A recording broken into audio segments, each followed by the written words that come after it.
അസ്സലാമു അലൈക്കും വറഹ്മത്തുള്ളാഹി വബറകാതുഹു. സ്വബാഹുൽ ഖൈറിൻ്റെ മജ്ലിസിലേക്ക് നിങ്ങൾക്കൊക്കെ ഹൃദ്യമായ സ്വാഗതം.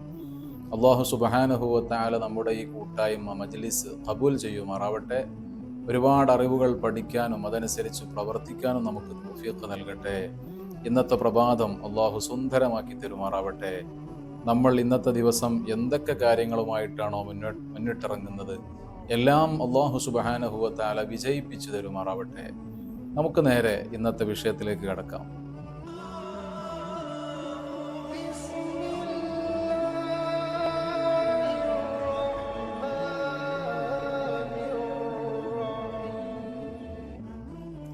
നിങ്ങൾ അവസാനമായി എന്നാണ് ആത്മാർത്ഥമായി പുഞ്ചിരിച്ചത് ഓർക്കുന്നുണ്ടോ?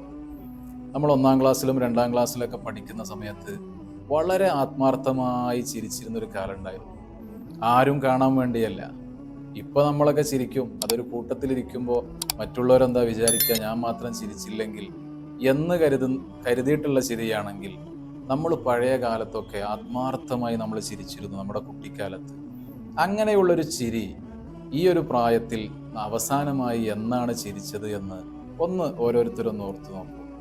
ഞാൻ ഈ ഒരു വിഷയം കുറച്ചു മുമ്പ് ഒരു ക്ലാസ്സിൽ പറഞ്ഞപ്പോൾ ആ ക്ലാസ് കഴിഞ്ഞ് ഞാനിങ്ങോട്ട് ഇറങ്ങുമ്പോൾ ഒരു ആൾ വന്നിട്ട് എന്നോട് പറഞ്ഞു, ഉസ്താദ് പറഞ്ഞത് വളരെ ശരിയാണ്, ഞാൻ ചിരിച്ചിട്ട് 15 വർഷമായി, ഞാൻ ആത്മാർത്ഥമായി ചിരിച്ചിട്ട് 15 വർഷമായിട്ടുണ്ടാവും ഉസ്താദെ. അപ്പോൾ ഞാൻ ചോദിച്ചു, എന്താ കാര്യം?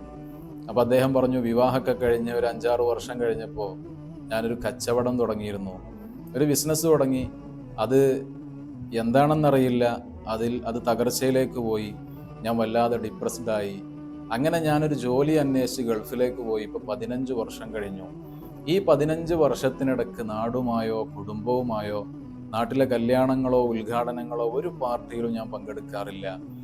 ഇപ്പോൾ ഞാനിങ്ങനെ ഉസ്താദ് ഈ വിഷയം പറഞ്ഞപ്പോൾ ഞാൻ ചിന്തിച്ചു നോക്കിയതാണ്, 15 വർഷത്തിനിടക്ക് ഞാൻ ചിരിച്ചതായിട്ട് എനിക്ക് ഓർമ്മയില്ല. അപ്പോൾ ഞാൻ ചോദിച്ചു, കുടുംബത്തിലൊക്കെ വിളിക്കൂലേ? അപ്പോൾ ചില സന്തോഷങ്ങളൊക്കെ പങ്കുവെക്കൂലേ? അപ്പോൾ അദ്ദേഹം പറഞ്ഞു, മനസ്സിന് സമാധാനമില്ലാത്തത് കൊണ്ട് അങ്ങനെ വിളിക്കലും കുറവാണ്, എപ്പോഴെങ്കിലൊക്കെ വിളിക്കാറേ ഉള്ളൂ. ഇങ്ങനെ ചിരി മറന്നുകൊണ്ട് ജീവിക്കുന്ന ഒരുപാട് ആളുകളുണ്ട്.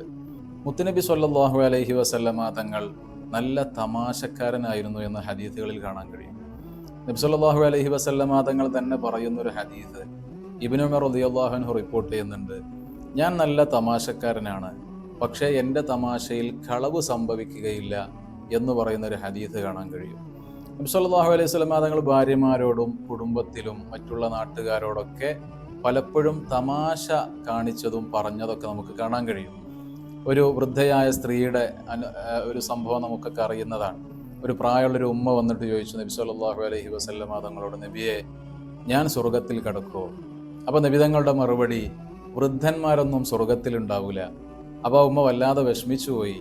ഉടനെ ഈ വിഷമം കണ്ടപ്പോൾ നബി സല്ലല്ലാഹു അലൈഹി വസല്ലം തങ്ങൾ പറഞ്ഞു, നിങ്ങൾ സ്വർഗത്തിലുണ്ടാവില്ല എന്നല്ല ഞാൻ പറഞ്ഞത്, പ്രായമുള്ള വൃദ്ധന്മാരുണ്ടാവില്ല.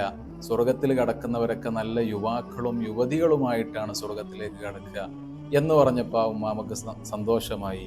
ആ ഒരു ചരിത്രമൊക്കെ നമുക്കറിയുന്നതാണ്.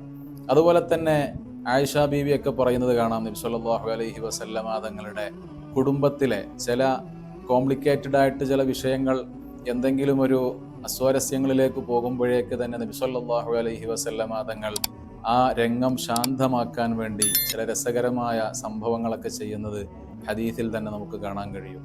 സ്വഹാബികൾ കൂട്ടം കൂടിയിരുന്നു കൊണ്ട് ഈത്തപ്പഴം കഴിക്കുമ്പോൾ അതിൻ്റെ കുരുകളൊക്കെ എല്ലാവരും ഇങ്ങനെ കൂട്ടിയിട്ടിരുന്നു. അതൊക്കെ കൂടെ ഒരു സ്വഹാബിയുടെ ഭാഗത്തേക്ക് നീക്കിക്കൊണ്ട് അവിടെ ഒരു തമാശ രംഗം സൃഷ്ടിക്കുന്ന ചരിത്രങ്ങളൊക്കെ നമ്മൾ കേട്ടതാണ്. അതുപോലെ തന്നെ ഒരാൾ വന്നിട്ട് നബി സല്ലല്ലാഹു അലൈഹി വസല്ലം തങ്ങളോട് ചോദിക്കുകയാണ്, നബി, എനിക്ക് നല്ല യാത്രാസുഖമുള്ള ആരോഗ്യമുള്ളൊരു ഒട്ടകത്തെ തരണം. അപ്പോൾ ഉടനെ നബി സല്ലല്ലാഹു അലൈഹി വസല്ലം തങ്ങൾ പറഞ്ഞു, എന്നാൽ ഞാൻ നിങ്ങൾക്കൊരു ഒട്ടകത്തിൻ്റെ കുട്ടിയെ തരാം. അപ്പോൾ ഈ വന്ന ആൾ ചോദിച്ചു, നബിയെ, ഒട്ടകത്തിൻ്റെ കുട്ടിയെ കിട്ടിയിട്ട് എനിക്കെന്താ കാര്യം? അപ്പോൾ നബി സല്ലല്ലാഹു അലൈഹി വസല്ലം തങ്ങൾ പ്രതികരിച്ചു, ഏത് ഒട്ടകവും മറ്റൊരു ഒട്ടകത്തിൻ്റെ കുട്ടി തന്നെയല്ലേ എന്ന് പറഞ്ഞുകൊണ്ട് അദ്ദേഹത്തിനോടൊരു തമാശ നബി സല്ലല്ലാഹു അലൈഹി വസല്ലം തങ്ങൾ പറയാണ്. ഈ തമാശകളൊക്കെ എടുത്തു നോക്കുമ്പോൾ നമുക്കറിയാം അതിലൊരു കളവും വരുന്നില്ല എന്നതാണ്. നബി സല്ലല്ലാഹു അലൈഹി വസല്ലം തങ്ങൾ തന്നെ പഠിപ്പിച്ചു, തമാശ പറയുന്നത് മനസ്സിന് കുളിർമയും സന്തോഷവും നൽകും.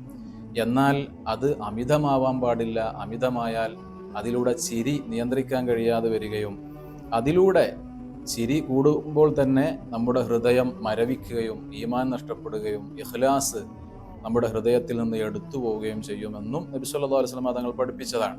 അപ്പൊ ചെറിയ തമാശകളൊക്കെ നമ്മുടെ ജീവിതത്തിലും വേണമെന്നാണ് ഞാൻ പറഞ്ഞു വരുന്നത്.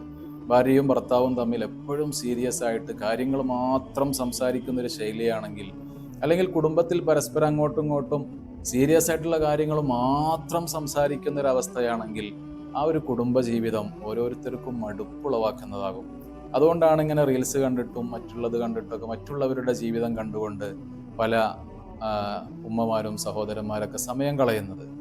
നമ്മൾ ചിന്തിക്കേണ്ടത് നമ്മുടെ കുടുംബത്തിൽ സീരിയസ് ആയിട്ടുള്ള കാര്യങ്ങൾ സീരിയസ് ആയിട്ട് കാണുകയും ബാക്കിയുള്ള കാര്യങ്ങളെ ഈ രൂപത്തിൽ ഒരു കുറച്ചൊക്കെ തമാശയും നർമ്മവും കലർന്ന രൂപത്തിൽ സമീപിക്കാനൊക്കെ നമുക്ക് കഴിഞ്ഞാൽ മാതാപിതാക്കളും മക്കളോടും, മക്കളും മാതാപിതാക്കളോടും, ഭാര്യ ഭർത്താക്കന്മാർക്കിടയിലും ഒക്കെ ഒരു തമാശ കലർന്നൊരു ജീവിതമാണെങ്കിൽ അത് നമുക്ക് ജീവിച്ചാലും കൊതി തീരാത്ത രൂപത്തിലേക്ക് നമ്മൾ വളർത്തിയെടുക്കും, മാറ്റിയെടുക്കും.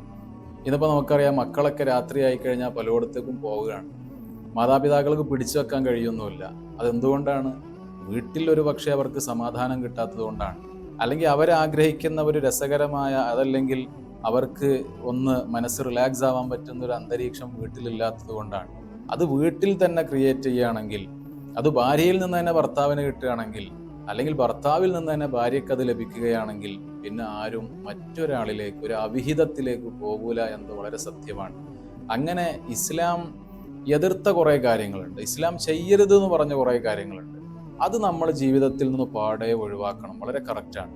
ചെയ്യണം എന്ന് പറഞ്ഞത് അത് ജീവിതത്തിൽ ഏറ്റെടുത്ത് ചെയ്യുകയും വേണം.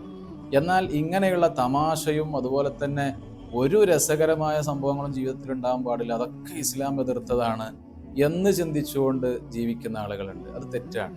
ഇസ്ലാം മനസ്സിന് സമാധാനം വേണം, അതുപോലെ തന്നെ ശരീരത്തിന് സുഖം വേണം. അതിന് വേണ്ട ചില കാര്യങ്ങളൊക്കെ നമ്മൾ ചെയ്യേണ്ടി വരും. അതൊക്കെ ജീവിതത്തിൽ എടുത്ത് ചെയ്യാവുന്നതാണ് എന്നാണ് ഇസ്ലാം പഠിപ്പിക്കുന്നത്. ആ രൂപത്തിൽ നമ്മൾ ജീവിക്കാൻ വേണ്ടി ശ്രമിക്കുക. അല്ലാഹു സുബ്ഹാനഹു വ തആല നമുക്ക് വലിയ വിജയം തരുമെന്ന് ഉറപ്പാണ്.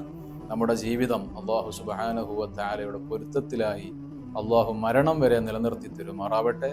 മരിക്കുന്ന സമയത്ത് കാമിലായ ഈമാനോടെ മരിക്കാൻ നമുക്കൊക്കെ അല്ലാഹു സുബ്ഹാനഹു വ തആല തൗഫീഖ് നൽകി അനുഗ്രഹിക്കുമാറാവട്ടെ. മരിച്ചു കഴിഞ്ഞ നാൾ ആഖിറത്തിൽ നമ്മളൊക്കെ വരുമ്പോൾ അവിടെ അല്ലാഹുവിൻ്റെ ഹിസാബ് ഉണ്ടാകും. അതുപോലെ തന്നെ സിറാത്ത് എന്ന പാലം നമുക്ക് വിട്ടുകിടക്കാനുണ്ട്. അങ്ങനെ ഒരുപാട് കടമ്പകൾ നാളെ ആഖിറത്തിലുണ്ട്. ആ കടമ്പകളിലൊക്കെ അല്ലാഹു സുബ്ഹാനഹു വ തആല നമ്മെ വിജയികളിൽ ഉൾപ്പെടുത്തി അനുഗ്രഹിക്കുമാറാവട്ടെ. ബിറഹ്മതിക യാ അർഹമർ റാഹിമീൻ. അസ്സലാമു അലൈക്കും വറഹ്മത്തുള്ളാഹി വബറകാതുഹു.